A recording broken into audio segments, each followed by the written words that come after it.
जो अंतःकरण की तीसरी शक्ति है। अंतःकरण की पहली शक्ति है मन, दूसरी शक्ति है बुद्धि, तीसरी शक्ति है चित्त और चौथी शक्ति है अहंकार। अहंकार माने निर्णय शक्ति। वो चारों अंतःकरण की शक्ति जब तक हमारे पाप पवित्र नहीं होंगे, साफ नहीं होंगे, तब तक हमको कुछ भी दिखेगा। इसीलिए गुरु महाराज ने कहा कि होली के दिन आप क्या करना। आज हम आप लोग देख रहे हैं कि देव देवी देवता के मंदिर में सब मानव जाति जा रही है। मंदिर किसने बनाया? हम आप मानव ने बनाया। वहां पर जब आप जाते हो, वहां पर आप क्या चढ़ाते हो? फूल, अगरबत्ती, नारियल। वहां जाते हो, स्वर्ग में के देवता तो किसी ने नहीं देखा अभी तक, लेकिन जब ये सादे हम आप लोगों ने जो देवी देवता बनाए, उन देवी देवता के पास में जब जाते हो, उस मंदिर में जाते हो, तो वहां पे क्या आता है? सुगंध आता है क्या दुर्गंध आता है? सुगंध आता है। इस पर विचार करो कि देवी देवता के पास जाने से क्या आता है? सुगंध आता है। जब देवी देवता के पास जाने से सुगंध आता है, तो संत महात्मा क्या कहते हैं? हम आप लोगों को इस बात को थोड़ा सोचना है, ठंडे दिमाग से सोचना है। जब हम देवी देवता के पास में जब मंदिरों में जाते हैं तो सुगंध आता है, और हमारे पास इस पर संत महात्मा क्या कह रहे मालूम है? इससे भी कई गुना आपका शरीर देवी देवता से भी भारी है। इस पर संत महात्मा कहते हैं कि बड़े भाग मानुष तन पावा, सूर दुर्लभ सब ग्रंथन गावा। मानव क्या अंग में से तो बदबू आती है। किसकी? अवगुणों की, काम की, क्रोध की, लोभ की, पता नहीं कितने कितने कैसे कैसे पाप कर्म करके रखे मानव ने। इसीलिए बाबा जय गुरुदेव जी महाराज ने जलिया बनाया। किसका? होली का। आज के दिन आप बाबा जय गुरुदेव जी महाराज के सामने, संगत के सामने जितने भी आपने गुनाह किया है वो माफी मांग लो, गुनाहों की माफी मांग लो इस होली के दिन में। इस पर संत महात्मा ने कहा की झाली तुमची पापाची होळी हो, बढ़ली तुमची पुण्याची जोड़ी हो। आज हमको पुण्य की झोली भर के जाना है, और संत महात्मा देने वाले हैं। लेकिन कैसे देने वाले हैं, इस पर भी आप थोड़ा ठंडे दिमाग से सोचो। एक प्रेमी को संत महात्मा के पास गए, भगवान माना, सत्य महात्मा माना, जो भी हम पुकारते, सरकार मानते, मालिक मानते, जय मानते, जो भी मानेंगे। तो आप जब गए गुरु महाराज के पास या भगवान के पास, तो एक प्रेमी ने क्या मांग लिया मालूम है? अरे भगवान, मुझे बहुत धन की जरूरत है, मुझे बहुत तकलीफ में हूं, आप मुझे 1 लाख रुपए दे दो। क्या मांगा? अरे भगवान, मुझे आप 1 लाख रुपए दे दो। भगवान मुस्कुराते हुए कहा। जब वो प्रेमी आया, उसने 1 लाख रुपए मांग लिया। उनकी अंदर की बात भगवान ने सोच ली, और भगवान ने हंस दिया, मुस्कुरा लिया। अरे कितना मूर्ख है ये, कितना मूर्ख है। इसने क्या मांगना चाहिए था कि भगवान मुझे जो जरूरत है वो आप करा दो, वो निभा दो। क्योंकि उसी समय में उसके भाग्य में 1 करोड़ रुपए थे। कितने? 1 करोड़ रुपए थे। अगर कुछ नहीं मांगता तो भगवान उसको 1 करोड़ रुपए देने वाले थे, लेकिन उसकी जुबान से उसने क्या मांग लिया? 1 लाख मांग लिया।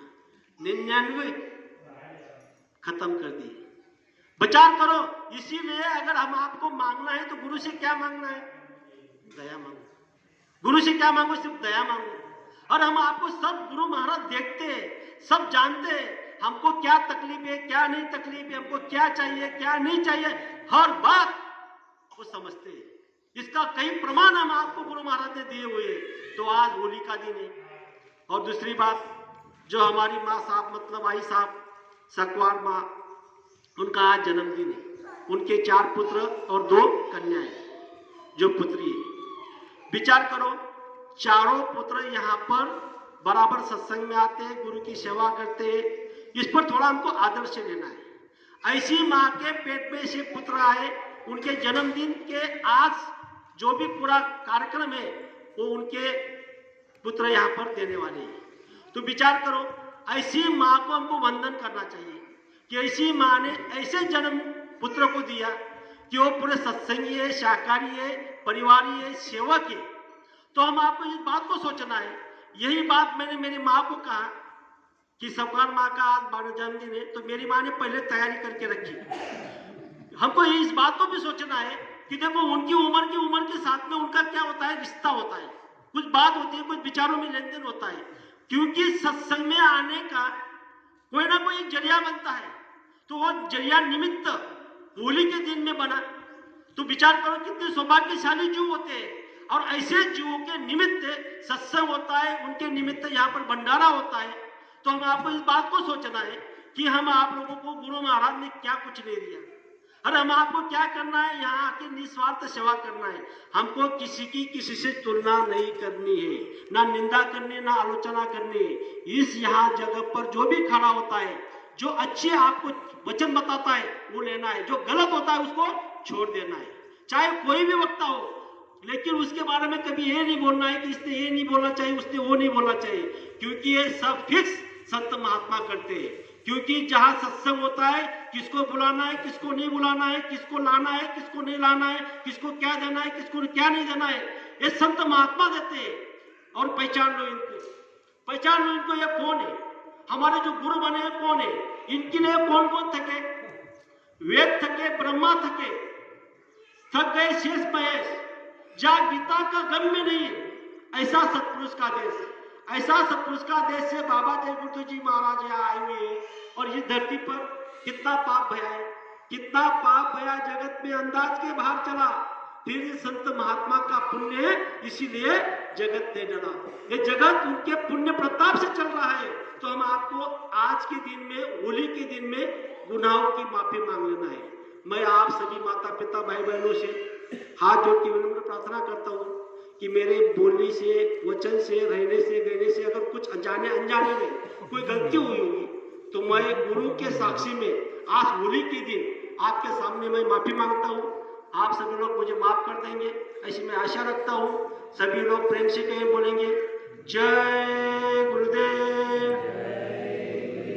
और आज माँ साहब को मैं बहुत सारे ढेर जन्मदिन की शुभेच्छा देता हूँ, उनका आयुष्य और बढ़े, यही मैं गुरु महाराज से प्रार्थना करता हूँ। मेरे बोलने से, वाणी से अगर कोई एक गलत शब्द अगर निकल गया होगा, तो आप मुझे आपका छोटा भाई, छोटा बेटा समझकर माफ करना। सब लोग प्रेम से कहेंगे जय गुरुदेव।